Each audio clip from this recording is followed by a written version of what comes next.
بإذنه وسراجا منيرا. وقد قال الله تعالى في كلامه المجيد وفرقانه الحميد: أعوذ بالله من الشيطان الرجيم. بسم الله الرحمن الرحيم. شهر رمضان الذي أنزل فيه القرآن. وقال تعالى في شان حبيبه آمرا ومخبرا: إن الله وملائكته يصلون على النبي يا أيها الذين آمنوا صلوا عليه وسلموا تسليما. اللهم صل على سيدنا مولانا محمد وعلى آل سيدنا مولانا محمد। আমরা নামাজে যে দুরূদ পড়ি ওইটা মহব্বতের সাথে পড়ি। আল্লাহুম্মা সাল্লি আলা মুহাম্মাদ ওয়া আলা আলি মুহাম্মাদ কামা সাল্লাইতা আলা ইব্রাহিম ওয়া আলা আলি ইব্রাহিম ইন্নাকা হামিদুম মাজিদ। اللهم بارك على محمد وعلى آل محمد كما باركت على إبراهيم وعلى آل إبراهيم إنك حميد مجيد. بلغ العلا بكماله كشف الدجى بجماله حسنت جميع خصاله صلوا عليه.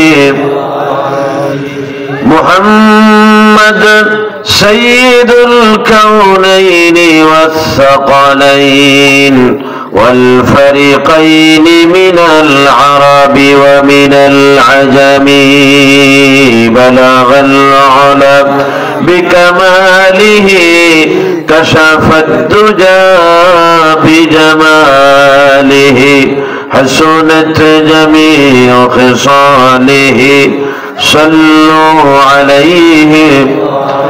একটু মহব্বতের সাথে জিকির করেন: লা ইলাহা ইল্লাল্লাহ লা ইলাহা ইল্লাল্লাহ লা ইলাহা ইল্লাল্লাহ মুহাম্মাদুর রাসূলুল্লাহ সাল্লাল্লাহু আলাইহি ওয়াসাল্লাম। পশ্চিম বীর কাশিমনগর যুব সমাজ ও এলাকাবাসীর উদ্যোগে আয়োজিত আজকের এই চতুর্থ বার্ষিক তাফসীরুল কোরআন মাহফিলের সম্মানিত সভাপতি হাজারাত উলামায়ে কেরাম, আমার সামনে উপস্থিত আমার পিতৃতুল্য শ্রদ্ধাভাজন মুরব্বিয়ান আযম, অত্র এলাকার এবং আশপাশের এলাকা থেকে আগত আমার প্রাণ প্রিয় যুবক ভাইয়েরা, পর্দার আড়ালে শ্রবণরতা পরম শ্রদ্ধা মা ও বোনেরা, আমি আপনাদেরকে আবারও রাসূল করিম সাল্লাল্লাহু আলাইহি ওয়াসাল্লামের শিখানো ভাষায় সালাম দিচ্ছি। আপনারা সকলে জবান খুলে সালামের জবাব দিয়েন: আসসালামু আলাইকুম ওয়া রাহমাতুল্লাহি ওয়া বারাকাতুহু। আমরা আল্লাহ সুবহানাহু ওয়া তাআলার পবিত্র দরবারে শুকরগুজার হচ্ছি যে মহান আল্লাহ রাব্বুল ইজ্জত ওয়াল জালাল আজকের এই পবিত্র কোরআনে কারীমের মাহফিলে আপনাকে আমাকে আসার, বসার, কথা বলার, কথা শোনার পরিবেশ এবং সুযোগ তৈরি করে দিলেন। তোর জন্য আমরা অন্তরস্থল থেকে সমস্ত আবেগ, ভালোবাসা, মহব্বত উজাড় করে আল্লাহ তাআলার শিখানো ভাষায় কালিমাতুশ শুকর আদায় করি। আমরা সবাই পড়ি আলহামদুলিল্লাহ। আল্লাহ সুবহানাহু ওয়া তাআলার পবিত্র দরবারে শুকরিয়া আদায়ের পর আল্লাহর পরপরই আমরা যাকে স্মরণ করতে চাই, তিনি হচ্ছেন বিশ্বের ইতিহাসে সবচেয়ে বিস্ময়কর ব্যক্তিত্ব, সর্বকালের, সর্বযুগের সর্বশ্রেষ্ঠ মহামানব, সাইয়্যিদুল মুরসালিন, আশরাফুল আম্বিয়া, রাহমাতাল লিল আলামিন, বিশ্বনবী, বিশ্বনেতা জনাবে মুহাম্মদুর রাসূলুল্লাহ সাল্লাল্লাহু আলাইহি ওয়াসাল্লামের প্রতি। সম্মানিত হাজিরিন, আমি আপনাদের সামনে যে আয়াতে কারিমা তেলাওয়াত করেছি, আল্লাহ যদি আমাকে তৌফিক দান করেন ওই আয়াতের আলোকেই কিছু কথা আপনাদের সামনে উপস্থাপন করব বিমাশিয়াতিল্লাহ। ওয়া মা তৌফিকি ইল্লা বিল্লাহ আলাইহি তাওয়াক্কালতু ওয়া ইলাইহি উনীব। সুবহানাকা লা ইলমা লানা ইল্লা মা আল্লামতানা।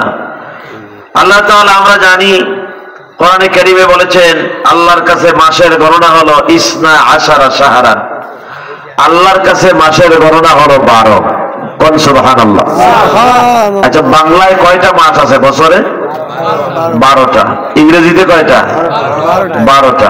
আরবিতেও 12টা। কোরআনে কারীমে আল্লাহ তাআলা বলেন আমার কাছে মাসের গণনা 12। 12 মাসের মধ্যে এক একটা মাসের এক এক রকমের ফজিলত আছে। যেমন আজকে হচ্ছে ইংরেজিতে যে 12 মাস আছে, আমরা যদি এখন যে মাস শুরু হয়েছে আজকের থেকে, এটা হলো মার্চ মাস। মার্চ মাস আমাদের স্বাধীনতার মাস। আমরা স্বাধীনতা অর্জন করেছি মার্চ মাসে। গত মাস যেটা গেল এটা আমাদের বাসার মাস, 21শে ফেব্রুয়ারি। আমার ভাইয়ের রক্তের রাঙ্গানো 21শে ফেব্রুয়ারি আমি কি ভুলিতে পারি? আমরা তাদেরকে এখনো বলতে পারি না যে 4 জন জীবন দিয়েছিল বাসার জন্য, সালাম, বরকত, রফিক, জব্বার। তাদেরকে আমরা স্মরণ করি কিভাবে? ওই যে রাত 12টার সময় 21 তারিখ খালি পায়ে গিয়ে আমি মাহফিল থেকে আসতেছি ওই রাত্রে, তো দেখি অনেক লোক শহীদ মিনারের দিকে যাচ্ছে। একটু তাকাইলাম, তাকায় দেখি কারো পায়ে স্যান্ডেল নাই, খালি পায়ে ফুল নিয়ে যাচ্ছে শহীদদেরকে স্মরণ করার জন্য। এই যে যারা বাসার জন্য জীবন দিল, তারা কি অমুসলিম? মুসলমান? তারা কি হিন্দু? তারা কি খ্রিস্টান? বলেন তো, খালি পায়ে গিয়া ফুল দিলে কি কোনো সওয়াব হবে? তাদের রুহের মাগফিরাতের জন্য দোয়া করার দরকার আছে না নাই? আমরা তাদের জন্য কি করি? এটা তো আমাদের সংস্কৃতি নয়। আমাদের সংস্কৃতির ভিতরে অনেক শিরক আছে। তো এক একটা মাস এক একটা জাতি এক একটা কারণে স্মরণ করে। বৈশাখ যখন আসে, এই যে সামনের মাস এপ্রিল মাস, 14 এপ্রিল পয়লা বৈশাখ আমাদের, তো ঢাকায় যেগুলি থাকে এরা করে কি, একদিনও ফজরের নামাজ পড়ে না, কিন্তু পয়লা বৈশাখে ফজরের আগে রমনার বট গাছের নিচে চলে যায়, রমনার বটমূলে যায়, গিয়ে নতুন দিনের সূর্যকে বরণ করে। একদিনের জন্য বাঙালি সাজক পান্তা ভাত খায়, হ্যাঁ, ইলিশ মাছ মরিচ ছুড়ে দিয়ে এগুলো দিয়ে পান্তা ভাত খায়। আর বৈশাখের ডাকে রবীন্দ্রনাথের একটা গান আছে যে ছায়ানটে মঞ্চ বানাইয়া ওই যে একতারা আর দুতারা বাজায়, আর বৈশাখের ডাকে কয় এসো হে বৈশাখ। লাল আর সাদা রঙের শাড়ি পরে, বাসন্তী রঙের, আর ছেলেরা লাল আর সাদা মিলাইয়া টি শার্ট পরে গিয়ে তারা ভিড় জমায়, সারাদিন উৎসব করে বৈশাখের জন্য। ডাকে বৈশাখকে এসো হে বৈশাখ। বৈশাখ তুমি আসছো, ভালো হয়েছে। চৈত্র মাস যখন ছিল তখন খরা ছিল, তাপ ছিল, রোদ ছিল। এই তাপের কারণে আমাদের জমিন ফেটে চৌচির হয়ে গেছে। এই মরা জমিনে ফসল হয় না, ফসলের জন্য বৃষ্টি দরকার। চৈত্র বৃষ্টি দিতে পারে নাই, বৈশাখ তুমি বৃষ্টি দাও, এসো বৈশাখ বৃষ্টি দিয়ে দাও। বৈশাখের ডাকে। আপনারা বলেন তো বৃষ্টি দেয় কে? আল্লাহ রাব্বুল আলামিন বলেন ওয়ানজালা মিনাস সামাই মাআ, আমি আল্লাহ আসমান থেকে তোমার জন্য বৃষ্টি নাজিল করি, বৃষ্টি বর্ষণ করি। মরা জমিনকে, যে জমিন মরা ছিল, ওই মরা জমিনকে আমি আল্লাহ বৃষ্টি দিয়া উর্বর করে দেই, জিন্দা করে দেই। আর ওই জমিন থেকে বৃষ্টির কারণে তোমার রিজিক বের হয়। কোন সুবহানাল্লাহ। তাহলে বৃষ্টি দেন কে? আল্লাহ। চাইতে হবে কার কাছে? আল্লাহর কাছে। বৈশাখকে কিভাবে আমরা উদযাপন করি বাঙালি জাতিরা? আমাদের সংস্কৃতিতে অনেক শিরিক আছে। এগুলোর থেকে বাঁচতে হবে আমাদেরকে। আমল যদি পাহাড় পরিমাণ থাকে আর আমলের ভিতরে যদি শিরক থাকে, পাহাড় পরিমাণ আমল আল্লাহ ধুলার মতো উড়াইয়া দিবেন। নাউজুবিল্লাহ বলেন আপনারা। তাহলে শিরক করা যাবে? শিরক করা যাবে না। এক একটা জাতি এক একটা মাসকে এক একটা কারণে গুরুত্ব দেয়। আরবি যে 12টা মাস আছে, এই 12 মাসের গুরুত্ব কত? 12টা মাস আরবিতে আল্লাহর কাছে, কোরআনেও আল্লাহ বলেছেন ইসনা আশারা শাহরান, আমার কাছে মাসের গণনা হলো 12। এক এক মাসের এক এক ফজিলত মর্যাদা।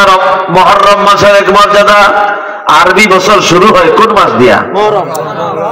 আপনারা তো জানেন মাশাআল্লাহ, কিন্তু অনেক মুসলমান জানে না যে কোন দিকে মুহররম মাস আসতেছে।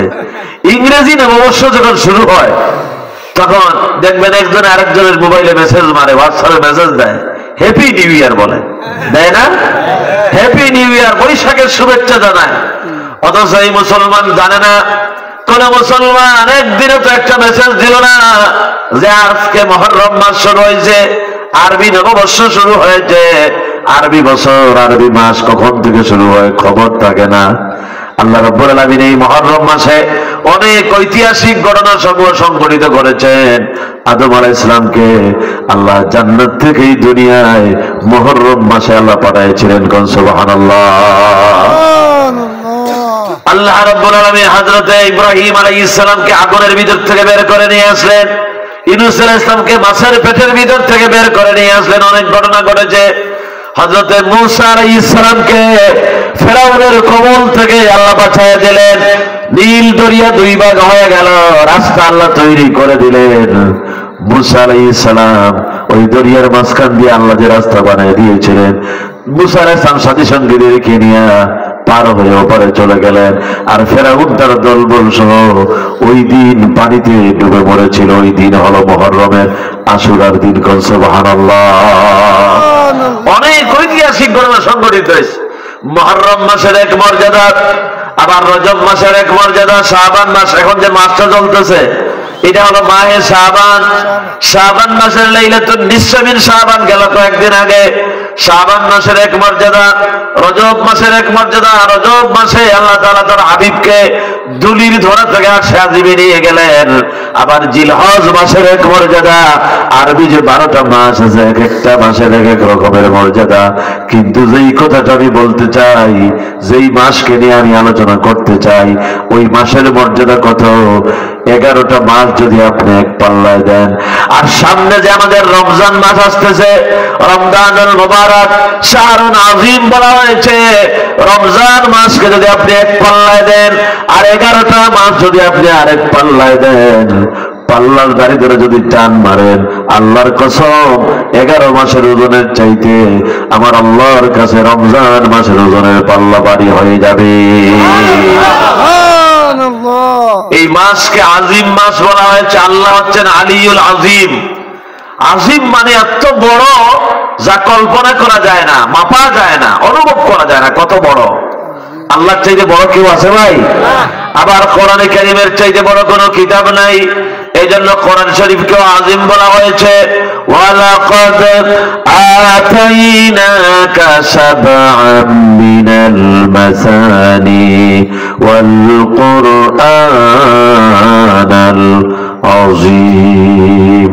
আল্লাহ হচ্ছেন আজিম, কোরআন হলো আজিম। আর রমজান মাসকে বলা হয়েছে হাদিসের মধ্যে শাহরুন আযীম। রমজানের চাইতে বড় মাস আর নাই। কোন সুবহানাল্লাহ। এত মর্যাদা আল্লাহ রাব্বুল আলামিন মাহে রমজানুল মুবারকের দান করলেন। রমজান মাসে এত মর্যাদা আল্লাহ দিলেন। 12টা মাসের মধ্যে শ্রেষ্ঠ মাস হলো মাহে রমজানুল মুবারক। এত মর্যাদা আল্লাহ রমজান মাসের বাড়ায় দিলেন। কেন আল্লাহ বাড়ায় দিলেন? তার কারণ রমজান মাসকে আল্লাহ তাআলা ইবাদতের মৌসুমে বাহার, এক বিশাল অফার আমাদের জন্য আল্লাহ দান করতেছেন। নবীজি বলেছেন, কেউ যদি রমজান মাসে নফল ইবাদত করে, অন্য মাসে ফরজ ইবাদত করলে যে সওয়াব পাওয়া যায়, রমজানের নফলের ভিতরে ফরজের সমান সওয়াব আল্লাহ দান করে দেন। আর ফরজ হয়ে যায় 70টা ফরজের মতো। এত মর্যাদা রমজান মাসে। সেই রমজানকে কদর করা, সম্মান করার দরকার আছে না নাই? এখন থেকেই আমরা প্রস্তুত হয়ে যাব। সিয়াম আসতেছে আমাদের সামনে, রমজান আসতেছে, মেহমান আসতেছে। মেহমানদের আগে নিয়ে আসার জন্য যে মাসগুলো আগে আছে রমজানের, ওই মাসেরও মর্যাদা আল্লাহ বাড়ায় দিয়েছেন। এই যে রজব মাস আসলে পরে নবীজি দোয়া করতেন, আল্লাহুম্মা বারিক লানা ফি রাজাব ওয়া শাবান ওয়া বাল্লিগনা রমাদান। আল্লাহ রজব শাবান আমার জন্য, আমাদের জন্য বরকতময় করে দাও, আর রমজান পর্যন্ত আমাদের হায়াত বাড়ায় দাও। এই রজব আর শাবানের মর্যাদা রমজান মাসের কারণে আল্লাহ বাড়ায় দিয়েছেন। কোন সুবহানাল্লাহ। রমজান, এখন যে রমজানের আগের মাস হচ্ছে শাবান মাস, শাবান মাসের অর্ধেকের বেশি চলে গেছে, আর মাত্র কয়েকটা দিন বাকি আছে। এই কয়েকদিনে আপনি চেষ্টা করেন, একটু প্র্যাকটিস করেন, ইবাদত আস্তে আস্তে একটু বাড়ায় দেন, যাতে রমজানে আপনি ভালোভাবে কোর্সটা কমপ্লিট করতে পারেন। একটা বিশাল কাজ যদি আপনি করেন, একটা ব্যবসা করবেন, বিদেশে যাবেন, আগে থেকে একটা প্রিপারেশনের দরকার আছে না নাই? রমজানে হুটহাট করে আপনি ইবাদত শুরু করতে পারবেন না, আগের থেকে একটা প্রিপারেশনের দরকার। এই জন্য মা আয়েশা বলেছেন, নবীজি রমজান ছাড়া শাবান মাসে এত বেশি রোজা রাখতেন যা অন্য কোনো মাসে আর রাখতেন না। কেন রাখতেন? সাহাবায়ে কেরামরা বললেন, ইয়া রাসূলুল্লাহ, শাবান মাসে আপনি এত রোজা রাখেন কেন? নবীজি বললেন, শাবান মাসে বান্দার আমল আল্লাহর কাছে পেশ করা হয়। ফেরেশতারা বান্দার, আল্লাহর গোলাম, আল্লাহর বান্দাদের আমল আল্লাহ রাব্বুল আলামিনের কাছে উপস্থাপন করে। আমি চাই আমার আমলটা আমার আল্লাহর কাছে এমন অবস্থায় যাক যাতে আমি রোজাদার অবস্থায় থাকি। এই জন্য শাবান মাস থেকে আপনারা রমজানের জন্য প্রস্তুত হয়ে যাবেন। আর রমজান মাসে নবীজি তো কবর বাঁধতেন, গামছা বাঁধতেন, কবর বাঁধতেন, মানে যাতে ইবাদত ছুটে না যায়, ইবাদত যাতে ভালোভাবে করা যায়। এই জন্য আল্লাহর হাবিব হাদিসের মধ্যে আসছে, তিনি গামছা বাঁধতেন কবরের মধ্যে। এবার বলেন তো, রমজান মাসের আলাদা ধরনের একটা ফজিলত আছে না নাই? সিয়ামের যে মর্যাদা আল্লাহ দান করেছেন, আমরা যত ইবাদত করি, আমরা নামাজ পড়ি, আমরা হজ করি, আমরা যাকাত দেই, আমরা জিকির আজকার করে, যা করে, প্রত্যেকটা ইবাদতের দুইটা দিক আছে। একটা হলো বাহ্যিক, আর একটা হলো আভ্যন্তরীণ। অনেক মানুষ আছে দেখবেন আমাদের সমাজে, আমরা যে নামাজ আদায় করি, বলেন তো নামাজটা আমরা কারে খুশি করার জন্য আদায় করি? অবশ্যই আমরা আল্লাহকে খুশি করার জন্য আদায় করি। কিন্তু অনেক মানুষ আছে দেখবেন বেনামাজি, অনেক মানুষ আছে ইলেকশনের সময় আছে মসজিদে ঢুকে, আছে না নাই? জামাই হলো বেনামাজি, শ্বশুর বাড়ির লোকেরা নামাজি। এখন জামাই শ্বশুর বাড়ি গেছে, এখন শ্বশুর বাড়ির লোকজন যদি জামাই নামাজ না পড়ে তাহলে বলবে যে জামাই মনে হয় বেনামাজি। এই জন্য সে ওই জামাই তখন শ্বশুর বাড়ি গেলে নামাজ পড়ে। এরকমেরও জামাই আছে না? তাহলে এটা কি আল্লাহর জন্য হলো না শ্বশুর বাড়ির লোকজনকে দেখানোর জন্য হলো? আমার ভাইয়েরা, প্রত্যেকটা ইবাদত এই রকমের। অনেক মানুষ আছে মানুষকে দেখানোর জন্য করে। এই যে এখন অনেক মানুষ উমরা করে, হজ করে, দেখবেন আপনারা ফেসবুকে ঢুকলে দেখবেন খালি সেলফি তুলে। মক্কা শরীফ যাওয়ার পর, মদিনা মুনাওয়ারায় যাওয়ার পর কাবা ঘরের সামনে দাঁড়াইয়া সেলফি উঠায়। এয়ারপোর্টে যখন যায় সেলফি উঠায় ফেসবুকে ছবি দেয়, বলে আমি হজ করতে যাচ্ছি, আমি উমরা করতে যাচ্ছি। সাফা মারওয়া যখন সাই করে তখন অনেকে লাইভ করে। নবীজির রওজার সামনে গিয়া ফেসবুকে লাইভ করে, দুনিয়ার মানুষকে দেখায়, আত্মীয় স্বজনদেরকে দেখায়, বন্ধু বান্ধবকে দেখায়। অহংকার আসতে পারে, আল্লাহর জন্য তো সবাই করার চেষ্টা করে, কিন্তু যদি বাহ্যিক লৌকিকতা যদি বেশি হয়ে যায়, উদ্দেশ্য যদি হয় মানুষ দেখুক আমি হজ করতে আসছি, তাহলে ওই হজ আর উমরার কোনো মূল্য আল্লাহর কাছে নাই। ঠিক কিনা বলেন? দুই ধরনের ইবাদতের দুইটা দিক আছে, একটা হলো বাহ্যিক আর একটা হলো আভ্যন্তরীণ। নবীজি বলেছেন ইল্লা সাওম, রোজা ছাড়া। রোজা হলো এমন এক ধরনের ইবাদত, এই রোজাটা আমরা যে সিয়াম সাধনা করি, রোজাটা কখনো মানুষকে দেখানো যায় না। কোন সুবহানাল্লাহ। ভাই, রোজা কি দেখা যায়? রোজা দেখা যায় না তো। আপনি নামাজ পড়তেছেন, জিকির আজকার করতেছেন, কত কায়দার জিকির আছে না আমাদের দেশে, কত রকমের জিকির আছে। দেখবেন জিকিরও দেখা যায়, রোজাও, ওই যে নামাজও দেখা যায়, হজ দেখা যায়, যাকাত দেখা যায়, মানুষকে দেখাইয়া দেখাইয়া যাকাত দেয়, কিন্তু রোজাকে দেখা যায় না। আল্লাহরে কি দেখা যায়? বলেন, আমরা আল্লাহকে দেখছি? আমরা আল্লাহকে দেখি নাই, ঈমান এনেছি। আমরা পড়েছি লা ইলাহা ইল্লাল্লাহু মুহাম্মাদুর রাসূলুল্লাহ সাল্লাল্লাহু আলাইহি ওয়াসাল্লাম। আল্লাহকে দেখা যায় না। আর আল্লাহ যে ইবাদতটা আমাদেরকে দিলেন, সিয়াম, এই সিয়ামকেও দেখা যায় না। আপনি যদি দরজা জানালা বন্ধ করে খান, দুনিয়ার কেউ দেখবে না আপনি রোজা আছেন না না আছেন, কেউ বুঝবে না, টেরও পাবে না, কিন্তু একজনে বুঝবেন, তিনি কে? তাহলে আমরা রোজাটা রাখি কার জন্য ভাই? কার জন্য? এই জন্য আল্লাহ বলেন হাদিসে কুদসি, আল্লাহ বলেন আমার বান্দা বান্দি আমার জন্য রোজা রাখে, আস-সাওমু লি ওয়া আনা আজজি বিহি, আমার বান্দা যে আমার জন্য রোজা রাখলো, রোজার প্রতিদান আল্লাহ বলেন এই সিয়াম সাধনার প্রতিদান।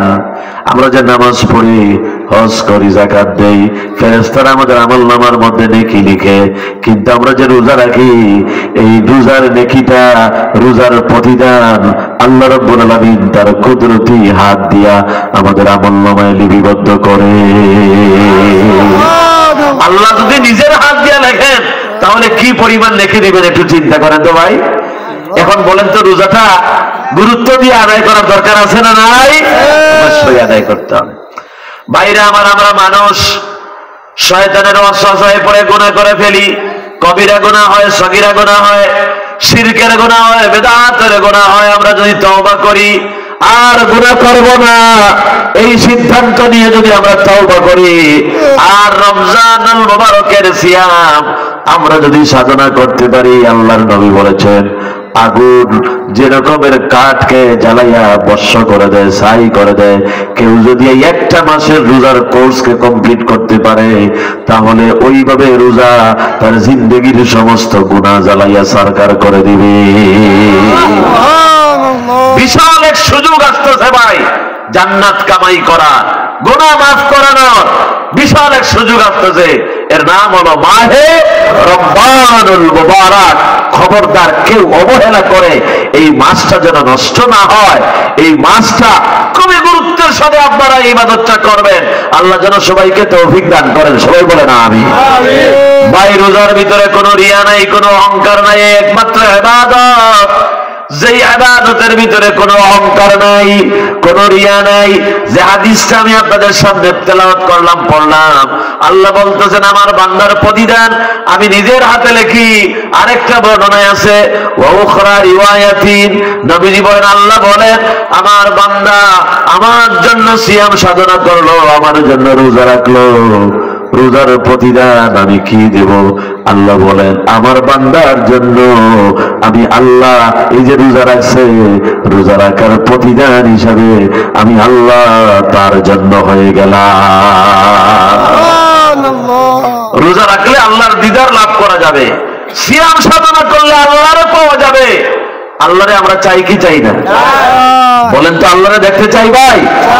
তাহলে সিয়াম এমন ভাবে সিয়াম সাধনা করেন যেভাবে রোজা রাখলে আল্লাহর দরবারে রোজাটা কবুল হয়, ওইভাবে রোজা রাখার চেষ্টা করেন। কত বড় বিশাল এক সুযোগ জান্নাত কামাই করার জন্য আল্লাহ আমাদেরকে দান করেছেন।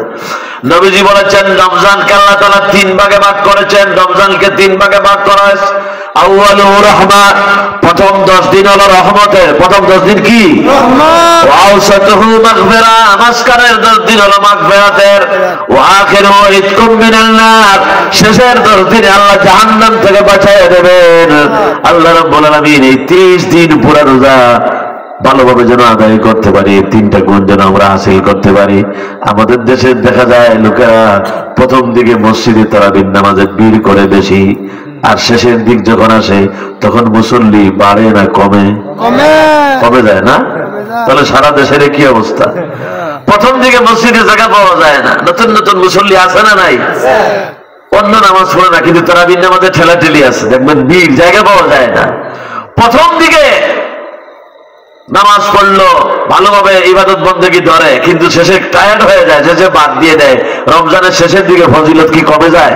না, আরো বাড়ে না? আরো বাড়ে। এই যে 3 ভাগে ভাগ করা হয়েছে, প্রথম 10 দিন রহমত, দ্বিতীয় 10 দিন মাগফিরাত। আপনি এই চিন্তা করবেন না যে প্রথম 10 দিন চলে গেছে মনে হয় রহমত আর পাওয়া যাবে না। না, তাফসীরের ভিতরে আসছে, মুহাদ্দিসিনরা এর ব্যাখ্যা এইভাবে লিখেছেন যে প্রথম যে 10 দিন রমজানের রহমতের, দ্বিতীয় 10 দিন যখন শুরু হয় তখন রহমতের সাথে মাগফিরাত যোগ হয়ে যায়। মানে রহমত বাদ যায় না, রহমতও থাকে সাথে মাগফিরাতও থাকে। আর শেষের 10 দিন যখন আসে তখন রহমত, মাগফিরাত আর নাজাত তিনটা শেষ 10 দিনে একাকার হয়ে যায়। জোরে কোন সুবহানাল্লাহ। তাহলে শেষের 10 দিনের মর্যাদা আরো বেশি না? বেশি, আরো বেশি। শেষের 10 দিনকে আরো গুরুত্ব দিবেন। আমাদের দেশে তো আমরা গুরুত্ব দেই না লাইলাতুল কদরকে। বলেন তো, লাইলাতুল কদর রমজান মাসের প্রথম দিকে না শেষ দিকে? এই যে শবে বরাতের রাত গেল, এই শবে বরাতের রাতের মর্যাদা বেশি না কদরের রাতের মর্যাদা বেশি? কোন সন্দেহ আছে আপনাদের? জোরে কোন, কোন রাতের মর্যাদা বেশি? কদরের রাতের, লাইলাতুল কদরের মর্যাদা বেশি। লাইলাতুল কদরি খায়রুম মিন আলফি শাহর। আল্লাহ বলেন 1000 মাস থেকে ওই রাতটা উত্তম। কদরের রাতের মর্যাদা আল্লাহ রাব্বুল আলামিন এত বেশি করেছেন, নবীজি বলেছেন কেউ যদি তার জীবনে একবার কদরের রাত পেয়ে যায়, যদি আপনি কদরের রাত পেয়ে যান আর ওই রাত যদি আমল করতে পারেন, ওই রাতে যদি আল্লাহর ইবাদত করতে পারেন, আল্লাহর নবী বলেন কদরের রাত পাওয়ার কারণে আল্লাহ রাব্বুল আলামিন জাহান্নামকে তার থেকে 3 খন্দক পরিমাণ দূরে সরাইয়া দিবে। সাহাবীরা বললেন ইয়া রাসূলুল্লাহ খন্দক মানে কি? নবীজি যে 3 খন্দক বললেন, সাহাবীরা বললেন ওগো আল্লাহর নবী 3 খন্দক মানে কত দূর? আল্লাহর নবী বললেন 1 খন্দক মানে হলো 70,000 বছরের রাস্তা। তাহলে 3 খন্দক পরিমাণ কত দূর হয়? যে কদরের রাত পায় জাহান্নাম তার থেকে কত হাজার বছর দূরে চলে যায়। কোন সুবহানাল্লাহ। কদরের রাতকে গুরুত্ব দিবেন, তালাশ করবেন। শবে বরাতের রাতে আমরা ইবাদত বন্দেগী করি, কিন্তু কদরের রাত কোন দিকে আসে আর কোন দিকে যায় মুসলমানের কোনো খবর থাকে না। আমি মক্কা শরীফে দেখেছি, মদিনা শরীফে দেখেছি, রমজানের শেষ 10 দিনে রাতের বেলা তারাবির নামাজ যেরকম আমাদের জামাতে হয়, তাহাজ্জুদের নামাজ ওইভাবে জামাতে হয়। 5 ওয়াক্ত নামাজে যেভাবে আযান হয়, তাহাজ্জুদের নামাজে ওইভাবে আযান হয় মক্কা মদিনায়। সুবহানাল্লাহ বলেন। আযান দিয়ে 30-40 লক্ষ মানুষ শেষ রাত্রে তাহাজ্জুদের সালাত আদায় করে, জামাতের সাথে তারা নামাজ পড়ে, কোরআনে কারীমের তেলাওয়াত হয়। ও মুসলমানেরা, রমজান মাস এমন একটা মাস, আমরা অন্যান্য মাসে তাহাজ্জুদ পড়তে আমাদের কষ্ট হয়, শেষ রাতে আমরা উঠতে পারি না, কিন্তু রমজান মাসে তাহাজ্জুদ পড়া আমাদের জন্য সহজ না কঠিন? যেহেতু সাহারি খাওয়ার জন্য উঠা লাগে, গড়িতে আপনি অ্যালার্ম দিয়ে রাখবেন, অন্তত 10টা মিনিট আগে উঠেন। 2 রাকাত, 4 রাকাত, 6 রাকাত, 8 রাকাত, যে যতদূর পারেন তাহাজ্জুদের সালাত রমজান মাসে আদায় করার জন্য চেষ্টা করবেন। আর আল্লাহর কাছে আপনি চাইবেন, বাইরে রমজান এত মূল্যবান, এই রমজান হতে পারে, দেখেন একটু চিন্তা করে গত রমজানে কত মানুষ আমাদের মধ্যে ছিল, এই রমজান আসার আগেই কত মানুষ দুনিয়া থেকে বিদায় হয়ে গেছে। হতে পারে ভাই এই রমজান যদি আমরা পেয়ে যাই, এই রমজানও তো আমাদের অনেকের জন্য জীবনের শেষ রমজানও তো হয়ে যেতে পারে। ঠিক কিনা বলেন? কত মানুষ, এই যে কালকে একটা অ্যাক্সিডেন্ট হইলো ঢাকায়, দেখছেন না আপনারা? বেইলি রোডে কত মানুষ মারা গেল। আমার সিলেটের, আমার বাড়ি কুলাউড়াতে, সিলেট মৌলভীবাজার কুলাউড়াতে, ওখানে একজন এমপি প্রার্থী ছিলেন 2008 সালে নৌকা, আতাউর রহমান শামীম, তিনিও মারা গেছেন কালকে ওই অগ্নিকাণ্ডের কারণে। কত মানুষ, প্রায় 46টা লাশ, আরো কত মানুষের শ্বাসনালী নষ্ট হয়ে গেছে, তারাও মৃত্যুর সঙ্গে লড়তে চাই যে হাসপাতালে। কি ভয়াবহ অবস্থা দেখেন। একটা ফ্যামিলিতে দেখলাম 5 জন মারা গেছে, ইতালির ভিসা টিসা হয়ে গেছে সব, ইতালিতে চলে যাবে পুরা ফ্যামিলি সহ।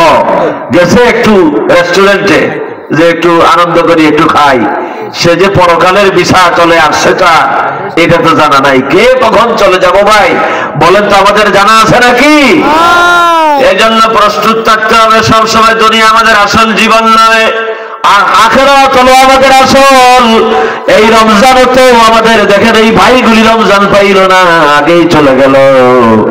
এই রমজানও তো আমাদের জীবনের সব সংযত হয়ে যেতে পারে। এমন ভাবে আমরা রমজানের ইবাদত করব যাতে আল্লাহ রাব্বুল আলামিন জাহান্নামের আগুন আমাদের জন্য হারাম বানাইয়া দেন। নবীজির একজন সাহাবী বলেন, হাদিস, আল্লাহর নবী দুইজন মারা গেলেন। একজন হলেন শহীদ হয়ে জিহাদের ময়দানে মারা গেলেন, আর আরেকজন গাজী হয়ে তিনি বেঁচে রইলেন। যিনি গাজী হলেন জিহাদের ময়দান থেকে বাড়ি চলে আসলেন, শহীদ হইতে পারলেন না। তিনি অনেক লম্বা হায়াত পেলেন, জীবনের তার অনেক আর বছরগুলো পেলেন। এরপরে তিনি মারা গেলেন। দেখানো হলো, নবীজিকে জানানো হলো যে এই লোকটা পরে মারা গেল, সে শহীদের আগে আল্লাহর জান্নাতে চলে গেছে। নবীজি বললেন, কেন তাকে এই অবস্থা করা হলো? তখন বলা হয়েছে যে এই আল্লাহর বান্দা তার জীবনে যে অতিরিক্ত রমজান গুলো পেয়েছে, কিসের কারণে ভাই? রমজান পেয়েছে, লাইলাতুল কদর পেয়েছে। বাইরে রমজান আর লাইলাতুল কদর আপনি সহজভাবে নিয়েন না, একটু গুরুত্বের সাথে নেন। বিশাল এক সুযোগ জান্নাত কামাই করার জন্য। রমজান আর লাইলাতুল কদর আপনি যত পাবেন, আপনার মর্যাদা দুনিয়া এবং আখিরাতে আল্লাহ তত বাড়াইয়া দিবে।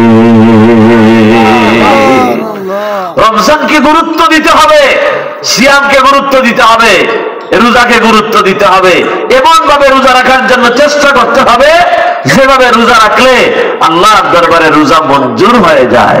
ভাই রোজা এই মাসে আমরা যে সিয়াম সাধনা করব, এই সিয়াম সাধনা এত মর্যাদা আল্লাহ কেন দিলেন? রমজান মাসের এত মর্যাদা কেন? সারাটা মাস আমরা না খেয়ে থাকবো, আমরা কেন উপবাস করি? শাবান মাসে তো আমরা রমজানের মতো রোজা রাখি না, রজব মাসেও তো রাখি না, রমজান মাসে রাখি কেন? তার কারণ হলো শাহরু রমাদান আল্লাযী উনজিলা ফীহিল কুরআন। আল্লাহ বলেন রমজান তো সেই মাস যেই মাসে কোরআন নাজিল করা হয়েছে। রমজান মাসে কি নাজিল হয়েছে? কোরআন। জোরে কোন কি? রমজানের সাথে কোরআনের সম্পর্ক আছে না নাই? নবীজি বলেন, আল কোরআন আর সিয়াম ইয়াশফাআন, কোরআন আর রোজা দুইটাই আল্লাহর দরবারে সুপারিশ করবে। কোরআন বলবে, আল্লাহ তোমার বান্দা আমারে তেলাওয়াত করেছে, তোমার বান্দি আমারে তেলাওয়াত করেছে। রোজা বলবে, আল্লাহ তোমার বান্দা বান্দিরে আমি পানাহার করতে দেই নাই। দিনের বেলা আমাদের জন্য খাওয়া হালাল না হারাম? এখন রোজা ছাড়া দিনের বেলা খাওয়া কি? কিন্তু এই হালাল খাবারটা রমজান মাসে কি হয়ে যায়? দিনের বেলা হারাম হয়ে যায় না? যারা খায় তারা কি খায়? হারাম খায়। বলেন কি খায়? হারাম খাওয়া যাবে? হারাম খাওয়া যাবে না। অনেক হারাম খাবার আছে না? মদ আছে, গাঁজা আছে, আছে না? নেশা জাতীয় দ্রব্য যারা এই যে সেবন করে, এরা কি হালাল কাজ করে না হারাম কাজ করে? আল্লাহ হারাম থেকে মুসলমানদেরকে হেফাজত করেন। আমরা সবাই বলি আমিন।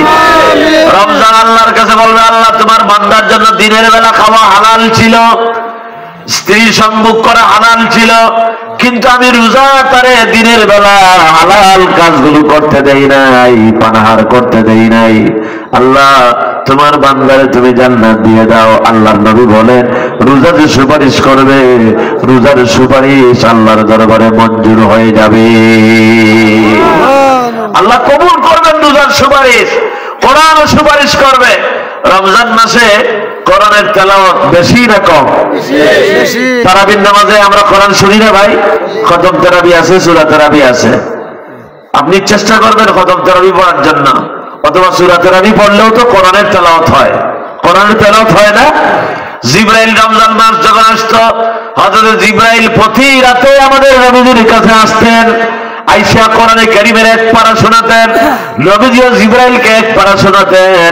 এইভাবে পুরো মাস যখন শেষ হয়ে যেত, এক খতম কোরআন জিবরাইল নবীজিকে শোনাইয়া দিতেন, আর নবীজিও জিবরাইলকে কোরআনে কারীমের খতম করে শোনাইয়া দিতেন। সুবহানাল্লাহ। কোরআন আর রমজান একজন একজনকে ছাড়া আরেকজন কল্পনা করা যায় না, একে অপরের বন্ধু। আল্লাহ তাআলা রমজান মাসে কোরআন নাজিল করেছেন। শুধু কোরআন নয়, যত আসমানি কিতাব এই দুনিয়াতে আছে সব রমজান মাসে নাজিল হয়েছে। তাওরাত আল্লাহ রমজান মাসে নাজিল করলেন, জাব্বুর আল্লাহ রমজান মাসে নাজিল করলেন, ইনজিল আল্লাহ রমজান মাসে নাজিল করলেন। ইব্রাহিম আলাইহিস সালামকে যে সহিফাগুলো আল্লাহ দান করেছিলেন, আরো যে কিতাবগুলো ছোট ছোট সহিফা কিতাবগুলো আসছিল আল্লাহর পক্ষ থেকে নবী রাসূলদের উপরে, যত আসমানি কিতাব আল্লাহ আসমান থেকে নাজিল করেছিলেন সবগুলো আমার আল্লাহ রমজানুল মুবারকে নাজিল করেছিলেন। কোন সুবহানাল্লাহ।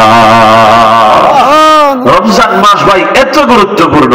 না খেয়ে থাকার কারণে মানুষের পেট যদি খালি থাকে তাহলে ডাক্তাররা বলছে তার ব্রেনটা শার্প থাকে, বুদ্ধিটা তীক্ষ্ণ থাকে, প্রখর থাকে। এই জন্য কোরআন যাতে অনুধাবন করা যায়, এই জন্য আল্লাহ কোরআন রমজান মাসে নাজিল করেছেন। রমজান মাসে কোরআন নাজিল করার কারণে রমজানের মর্যাদা আল্লাহ বাড়ায় দিয়েছেন। লাইলাতুল কদরে আল্লাহ কোরআন নাজিল করার কারণে কদরের রাতের মর্যাদা আল্লাহ বাড়ায় দিয়েছেন।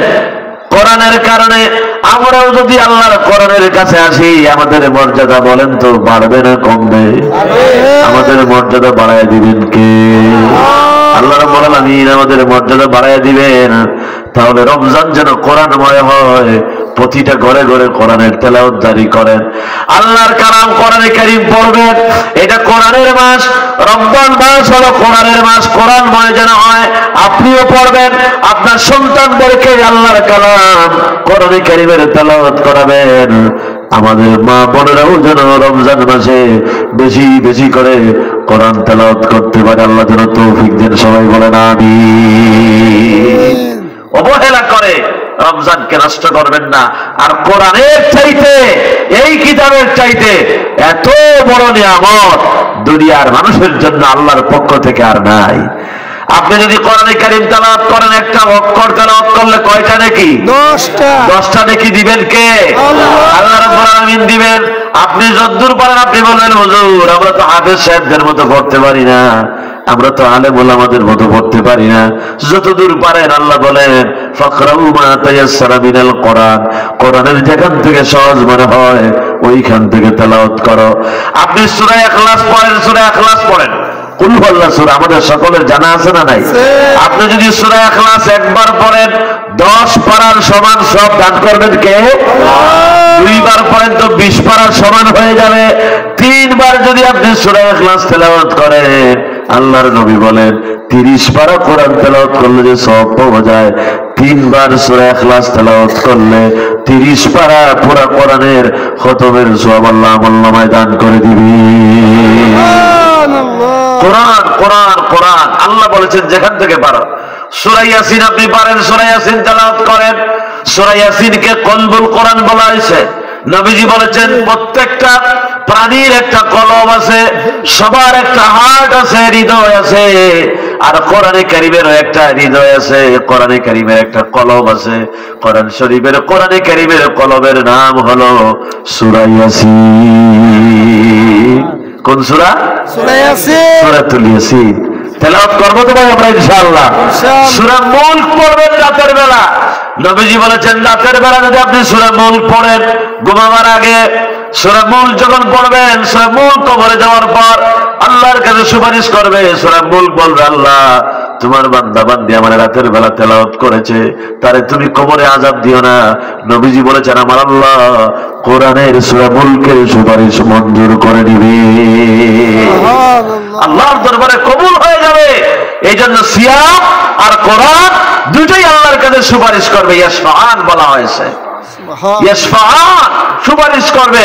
আর আল্লাহ কোরআনের সুপারিশ এবং রোজার সুপারিশ, রমজানুল মুবারকের সুপারিশ আল্লাহর দরবারে আল্লাহ কবুল করে নেবেন। জোরে বলেন সুবহানাল্লাহ। এত গুরুত্বপূর্ণ ইবাদত হলো সিয়াম। নবীজি বলেছেন সিয়ামে ফারহাতান, যারা রোজাদার তাদের জন্য 2টা আনন্দ। ফারহাতুন ইনদা ফিতরিহি, ইফতারের সময় আনন্দ আছে না নাই? সারাদিন আপনি না খাইয়ে আছেন, ইফতারি সামনে নিয়ে আমরা যখন বসি তখন আমাদের একটা আনন্দ লাগে। আর ইফতারি সামনে নিয়ে যদি আল্লাহর দরবারে দোয়া করেন, দোয়া কবুল করবেন কে? আল্লাহ দোয়া কবুল করবেন। ইফতারির সামনে নিয়ে দোয়া করবেন। রমজান মাস আসতেছে, আল্লাহর দরবারে বেশি বেশি করে দোয়া করবেন। নবীজি বলেছেন ইফতারির সময় এটা রোজাদারের জন্য বড় আনন্দের সময়, এই সময়টা বড় দামি, এই সময় অবহেলা করে নষ্ট করবেন না। আরেকটা সময় হলো নবীজি বলেন ওয়া ইনদা লিকাই রাব্বিহি, যারা সিয়াম সাধনা করলো, রোজা যারা রাখলো, পুরো মাসকে যারা, পুরো মাসের কোর্সকে যারা কমপ্লিট করলো, আল্লাহর নবী বলেন রোজাদারদের জন্য আল্লাহ রাব্বুল আলামিন হাসরের ময়দানে কিয়ামতের দিন আল্লাহ নিজে তার স্পেশাল সাক্ষাৎকারের ব্যবস্থা করে দিবে। আল্লাহর সাথে সাক্ষাৎকার হবে ভাই। যে আল্লাহর জন্য আমরা নামাজ পড়ি, যে আল্লাহর জন্য হজ করি, জাকাত দেই, সবকিছু করি, ইবাদত বন্দেগী করি, বলেন তো সেই আল্লাহকে দেখার ইচ্ছা আমাদের আছে না নাই? অবশ্যই আছে। আমার ভাইয়েরা, রমজান সিয়াম যারা সাধনা করবে আল্লাহ স্পেশাল তাদের সাক্ষাৎকার দিবেন। নবীজি বলেছেন রোজাদারদের জন্য জান্নাতের যতগুলি দরজা আছে স্পেশাল একটা দরজা আছে, এই দরজার নাম হলো রাইয়ান। রাইয়ান নামক দরজা দিয়া আল্লাহ রাব্বুল আলামিন যাদের রমজানের সিয়াম যারা সাধনা করেছে, রোজা যারা রেখেছে আল্লাহরে খুশি করার জন্য, ওই রাইয়ান নামক বিশেষ দরজা দিয়া তাদেরকে আল্লাহ জান্নাত দিয়ে দিবে। খুবই গুরুত্বপূর্ণ ইবাদত ভাই রমজান আল মুবারক। অবহেলা করে কেউ নষ্ট করবেন না। রমজানে ইবাদত বন্দেগী বেশি বেশি করে করার জন্য চেষ্টা করবেন। আল্লাহ যেন সবাইকে তৌফিক দান করেন, বলেন আমিন। আরো জোরে কোন আমিন। রমজান আর কোরআন দুইটাই হলো গুরুত্বপূর্ণ, একে অপরের বন্ধু। একজনকে ছাড়া আরেকজনকে কল্পনা করা যায় না। এই জন্য রমজানে মুসলমানদের সবচেয়ে বেশি সম্পর্ক হবে আল্লাহর কোরআনের সাথে। কোরআন তেলাওয়াত করবেন, কোরআন বুঝে বুঝে পড়ার জন্য চেষ্টা করবেন। আল্লাহ যেন তৌফিক দান করেন, বলেন আমিন। দুনিয়ার সব বুঝেন কিন্তু কোরআন শরীফের একটা সূরাও বুঝেন না, একটা সূরার অর্থও জানেন না। এই যে তাফসীর মাহফিলগুলো আয়োজন করা হয়, কেন আয়োজন করা হয়? এই তাফসীর মাহফিলগুলো সিস্টেমটা চালু করেছিলেন কোরআনের একজন মুফাসসির, আজ তিনি দুনিয়ায় নাই, কবরে। আল্লামা সাঈদী। আগে যে মাহফিলগুলো অত কিচ্ছা কাহিনী, ফার্সি শায়ের, অনেক শিরিক এই কথাবার্তাগুলোর মধ্যে ছিল। মসজিদে আর মাদ্রাসার রুমের ভিতরে মাহফিল হইতো। আল্লাহর বান্দা এই যে প্যান্ডেল বানাইয়া এখন বাংলাদেশে তাফসীর মাহফিল কম না বেশি বলেন তো? অনেক বেশি। এই খেদমতটা তিনি করে গিয়েছিলেন। আল্লাহর দরবারে এই খেদমত কবুল হয়েছে। কোরআনের মাহফিল হয়, তাফসীরুল কোরআন মাহফিল। এই মাহফিলগুলো থেকে আমরা এই শিক্ষা নিয়ে যাব, দুনিয়ার সব বুঝি আমি জমি রেজিস্ট্রি করতে গেলে জমির দলিল টলিল আগে পড়ে বোঝা লাগে না? দুনিয়ার কত গুরুত্বপূর্ণ জিনিস যে বিদেশে যাওয়ার জন্য ছেলেরা IELTS করে, বিদেশি একটা ভাষা শিখে যাতে বিদেশের ভিসা হয়, ইউরোপের ভিসা হয়, আমেরিকার ভিসা হয়। জান্নাতে যাওয়ার জন্য আল্লাহ যে কোরআন আমাদেরকে দিলেন, ওই কোরআন বোঝার জন্য আমরা একদিন চেষ্টা করলাম না? কোন কোয়ালিটির মুসলমান আমরা একটু চিন্তা করেন। আমি উদাত্ত আহ্বান আপনাদের সামনে রেখে গেলাম, বাইরে এই রমজানকে সামনে রেখে চেষ্টা করেন অন্তত নামাজের মধ্যে যে সূরাগুলো পড়েন ওগুলো যদি একটু তরজমাটা পড়েন, অনুবাদটা পড়েন, আর নামাজে যখন পড়বেন বুঝে বুঝে যদি আপনি পড়ার জন্য চেষ্টা করেন, তাহলে নামাজেও মজা লাগবে, খুশু খুজু পয়দা হবে, আমাদের নামাজও আল্লাহর দরবারে কবুল হয়ে যাবে। কোন সুবহানাল্লাহ। এটাই তাফসীর মাহফিলের শিক্ষা, যে আমরা কোরআন বুঝার জন্য চেষ্টা করব। আল্লাহ বলেন তোমাদের কি হয়েছে? আফালা ইয়াতাদাব্বারুনাল কুরআন আম আলা কুলুবিন আকফালুহা, তোমাদের অন্তর কি তালাবদ্ধ?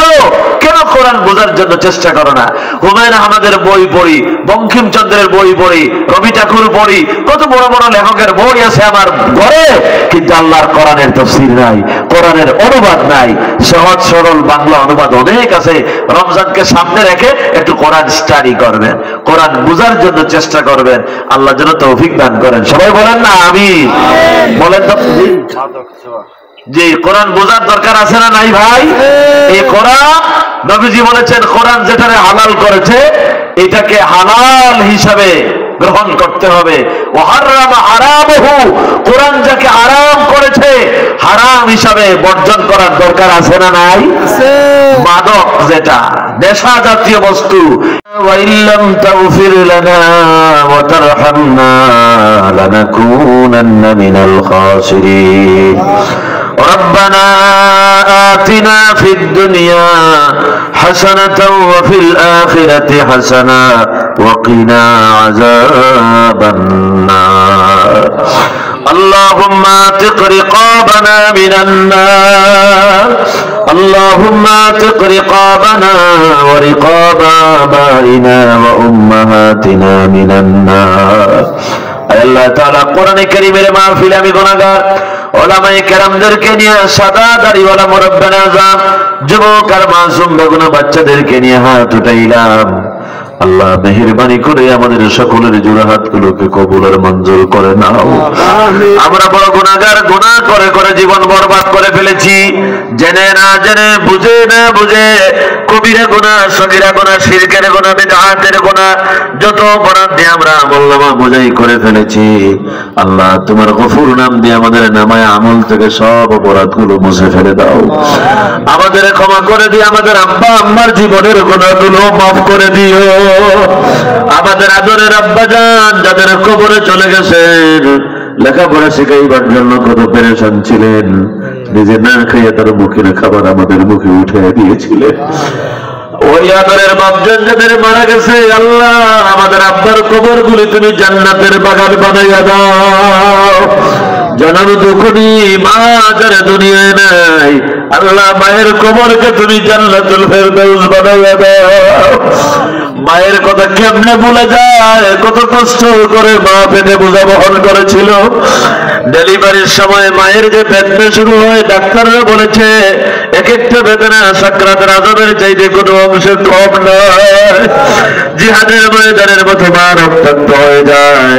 আল্লাহ ওই জনম দুঃখী মা যার দুনিয়া থেকে বিদায় হয়ে গেল, আল্লাহ মায়ের কবরকে তুমি জান্নাতুল ফেরদাউস বানাইয়া দাও।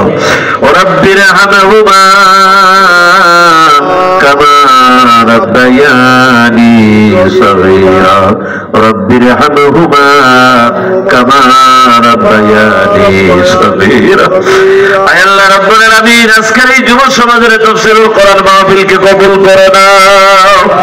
আল্লাহ তোমার যে গোলামেরা এই কোরআনের মাহফিলের জন্য কষ্ট করেছে, টাকা দিয়া, পয়সা দিয়া, শ্রম দিয়া, মেহনত দিয়া, যে যেভাবে সাহায্য সহযোগিতা করেছে, কিয়ামতের দিন মুসিবতের সময় মাহফিল তাদের জন্য নাজাতের ওসিলা বানায় দিও আল্লাহ।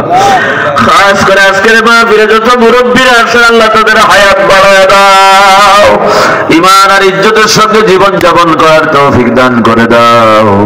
যুবকদেরকে তুমি কোরআনের জন্য কবুল করে নাও।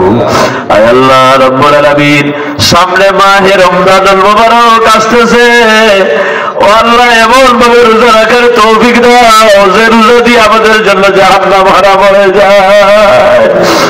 আল্লাহুম্মা আজরিনা মিনান নার ওয়াদখিলনাল জান্নাতা মাআল আবরার। اللهم اعتق رقابنا ورقاب آبائنا وأمهاتنا وأزواجنا وذرياتنا من النار। আয় আল্লাহ রাব্বুল আলামিন, পরওয়ারদিগার আলম, গত রাত্রে অগ্নিকাণ্ডে যারা মারা গেল, আল্লাহ তুমি তাদের মাফ করে দাও। হাজাতি মৌত থেকে তুমি আমাদেরকে হেফাজতে রাখো আল্লাহ। আয় আল্লাহ, জানি না কোন দিন মরণের ডাক আছে, আমরা যেন ঈমান নিয়ে যাইতে পারি সেই তৌফিক দিও। আল্লাহুম্মা রযুকনা ক্বাবলাল মাউতি তাওবা ওয়া ইনদাল মাউতি শাহাদাতান ওয়া বাদাল মাউতি জান্নাহ। আয় আল্লাহ রাব্বুল আলামিন, দোয়া চাওয়া হয়েছে অনেকের জন্য, তোমার বান্দা বিশেষ করে বিশিষ্ট ব্যবসায়ী জনাব রফিকুল ইসলাম চব্বক সাহেব, আল্লাহ তোমার বান্দা উমরা করতে যাবেন। আয় আল্লাহ তোমার ঘরের উদ্দেশ্যে, তোমার হাবিবের রওজার উদ্দেশ্যে রওনা দিবে, দোয়া চাইছেন আল্লাহ তোমার বান্দার উমরাকে যাওয়াকে তুমি কবুল করো। আয় আল্লাহ নিরাপদে সালিম ভাবে পৌঁছায় দিও, আর তোমার ঘর আর তোমার হাবিবের রওজা জিয়ারত করার তৌফিক দিও। তার এই আমলটা তোমার দরবারে কবুল আর মঞ্জুর করে নিও আল্লাহ। আল্লাহ ব্যবসায়ীরা দোয়া চাইছেন, আল্লাহ যত ব্যবসায়ী ভাইরা আছে দোয়া চেয়েছেন আল্লাহ তোমার কুদরতি হাত দিয়ে তাদের ব্যবসার মধ্যে তুমি বরকত নাজিল করে দাও। আয় আল্লাহ রব্বুল আলামিন, এই এলাকার অনেক মানুষ প্রবাসে আছে, সিঙ্গাপুরে আছে, মালয়েশিয়া আছে, মিডল ইস্টে আছে, ইউরোপ আমেরিকা আছে, যে যে দেশে আছে আল্লাহ আমাদের প্রবাসী ভাইদেরকে তোমার কুদরতি হাতে হেফাজতে রাখিও আল্লাহ। প্রবাসে যতদিন থাকে তোমার কুদরতি হাত দিয়ে সাহায্য করো, হালাল ভাবে রুজির দরজা খুলে দাও আল্লাহ। এখানে যত ওলামারা কথা বলেছেন, আমার ভাই যে মাহফিল পরিচালনা করেছেন আল্লাহ কবুল আর মঞ্জুর করে নাও আল্লাহ। আল্লাহ কোরআনের মাহফিল গুলো আমাদের জন্য নাজাতের উসিলা বানায়া দিও ও আল্লাহ রব্বুল আলামিন। তোমার কোরআন পড়ার, কোরআন বুঝার আর কোরআনের সমাজ গঠন করার এই কাজে জড়িত হওয়ার তৌফিক তুমি আমাদের সবাইকে দান করে দাও আল্লাহ।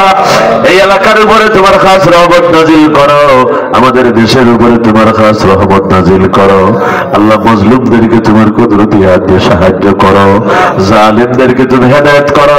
তোমার ইলমে যদি হেদায়েত না থাকে, ফেরাউন নমরুদ সাদ্দাতদেরকে যেভাবে বিদায় করেছো, দুনিয়ার যত জায়গায় জালেম আছে ওই জালেমদেরকে ওইভাবে আযাব আর গজব দিয়ে বিদায় করে দাও। ফিলিস্তিনের মুসলমানদের আর্তনাদে আকাশ বাতাস বায়ু হয়ে গেছে রে আল্লাহ। প্রতিদিন 700-র উপরে মানুষ শহীদ হয়ে যাচ্ছে, লাশ দাফন করার আর জায়গা নাই আল্লাহ। ফিলিস্তিনে তোমার কুদরতি হাত দিয়ে সাহায্য পাঠাও আল্লাহ, কাশ্মীরে সাহায্য পাঠাও। ইন্ডিয়ার অনেক এলাকায় মুসলমানরা বিপদে আছে আল্লাহ, তোমার কুদরতি হাত দিয়ে তাদেরকে সাহায্য করো। আল্লাহুম্মা আইজ্জাল ইসলাম ওয়াল মুসলিমিন, আল্লাহুম্মা আহলিকিল কাফারাতা ওয়াল মুবতাদিয়াতা ওয়াল ইয়াহুদ ওয়াল হানুদ ওয়াল নাসারা ওয়াল মুশরিকিন, আল্লাহুম্মা শাত্তিত শামলাহুম, আল্লাহুম্মা মাযজিক জামাহুম, আল্লাহুম্মা দাম্মির দিয়ারাহুম, আল্লাহুম্মা হাব্বিব ইলাইনাল ঈমান ওয়া যায়্যিনহু ফি কুলুবিনা ওয়া কাররিহ ইলাইনাল কুফরা ওয়াল ফুসুকা ওয়াল ইসয়ান ওয়াজআলনা মিনার রাশিদিন। আল্লাহ তোমার বান্দাদেরকে তোমার হাওলা করে গেলাম, আমিও ছোট্ট গুনাহগার গোলাম তোমার হাওলা হয়ে গেলাম। আমাদের সকলের জন্য তুমি হামি ও নাসির হয়ে যাও আল্লাহ। ربنا تقبل منا إنك أنت السميع العليم وتب علينا يا مولانا إنك أنت التواب الرحيم سبحان ربك رب العزة عما يصفون وسلام على المرسلين। আয় আল্লাহ খাস করে আল্লাহ যুবকদেরকে তুমি কবুল আর মঞ্জুর করে নাও। তোমার হাবিব নবীজি যুবকদেরকে বড় ভালোবাসতেন আল্লাহ। আজকে আমাদের দেশের অনেক যুবক বিপদগামী হয়ে যাচ্ছে, মাদক আর জুয়ার নেশায় বলে আমাদের যুবকদের চরিত্র, শরীর চরিত্র সব ধ্বংস হয়ে যাচ্ছে। ও আল্লাহ মাদক আর জুয়া থেকে যুবকদেরকে হেফাজত করো।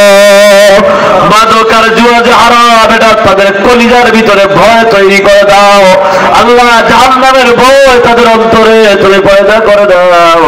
আর মাদক আর জুয়া থেকে আমার যুবকদেরকে তুমি হেফাজত করো আল্লাহ। تقبل منا إنك أنت السميع العليم وتب علينا يا مولانا إنك أنت التواب الرحيم واجعل آخر كلامنا عند الموت لا إله إلا الله محمد رسول الله صلى الله عليه وسلم। السلام عليكم ورحمة الله।